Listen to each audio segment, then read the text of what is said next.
बूढ़ा होना है, जल्दी बूढ़ा होना है, नहीं होना ना, किसी को भी बूढ़ा नहीं होना है, ठीक है। लेकिन फिर भी कुछ लोग बहुत जल्दी हो जाते हैं, क्यों हो जाते हैं, बस उसी के बारे में जानना है आज। तो ये 5 चीजें हैं, इन 5 चीजों को बहुत अच्छे तरीके से अपने दिमाग में बिठा लो। इनको अपनी लाइफ में कभी नहीं करना है, कभी नहीं करना है, कभी नहीं करना है, ताकि बस हमारी एज बढ़े लेकिन हमारी हेल्थ वैसी की वैसी रहे। जैसे हम पहले थे, अच्छे दिखते थे, हेल्दी दिखते थे, हेल्दी थे, लिटरली अंदर से हेल्दी थे, तो वैसे ही रह के आपको एज बढ़ती रहे, क्या दिक्कत है, ठीक है। नंबर फर्स्ट क्या है, खट्टे फल कभी खाते ही नहीं है, उनकी तरफ देख के उनको होता है। कुछ लोग होते हैं भाई जिनको लाइक सिट्रस फ्रूट्स जो होते हैं उनके बेनिफिट्स बताऊं मैं।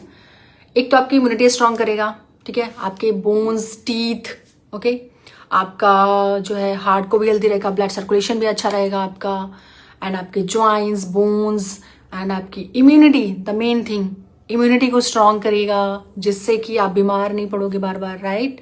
तो सारी चीजें, आपकी स्किन क्वालिटी इंप्रूव होगी। तो खट्टे फलों से दूर कभी मत रहना, खट्टे फूड आइटम्स जो भी है उनको खाना शुरू कर दो, नहीं तो आप बहुत जल्दी बूढ़े हो जाओगे। ग्रेइंग ऑफ हेयर्स एंड जोड़ों में दर्द, कैल्शियम, ये बहुत सारी चीज़ों की कमियां हो जाएंगी आपके अंदर, तो उनको खाना कभी मत छोड़ना, ठीक है। नंबर 2, जो लोग फैट खाते ही नहीं भाई, देसी घी से उनका कहीं दूर का नाता ही नहीं रहता है, जबकि वो हमें डेली इंटेक करना चाहिए, क्योंकि गट हीलिंग के लिए, गट रिपेयरिंग के लिए, गट हेल्थ के लिए बहुत ज़्यादा ज़रूरी है। Because desi ghee contains butyric acid, that is very important for us, okay. And number 3 is dieting करते हैं, फिर छोड़ते हैं, फिर करते हैं, फिर छोड़ते हैं। ये हमें नहीं करना है भाई।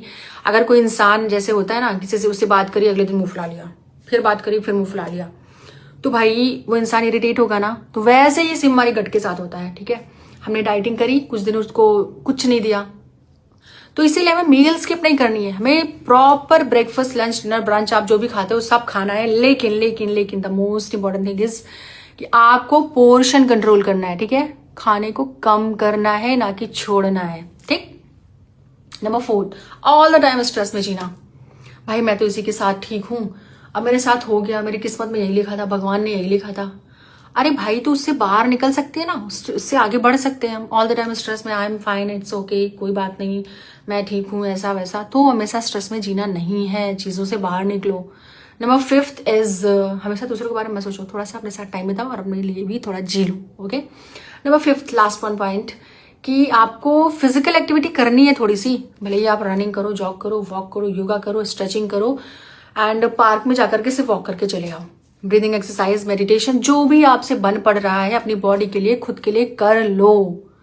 एज तो बढ़ेगी डेफिनेटली, नो डाउट, एज सबकी बढ़नी है, एज बढ़ने दो, लेकिन कम से कम हेल्थ को मेंटेन करो, हेल्दी तो रहो, बीमार तो मत पड़ो बार बार, हार्ट कंडीशंस मत बनाओ, हार्ट पेशेंट मत बनो भाई, शुगर पेशेंट मत बनो, थायराइड पेशेंट मत बनो। एटलीस्ट हेल्थ को तो मेंटेन करके चल सकते हैं ना, हेल्थ को मेंटेन करो, एज जा रही है तो जाने दो, ओके। हेल्दी दिखो, यंग दिखो, टेक केयर, बाय बाय। इन 5 चीज़ों को अपनी लाइफ में कभी मत आने देना, बाय बाय, ख्याल रखिए।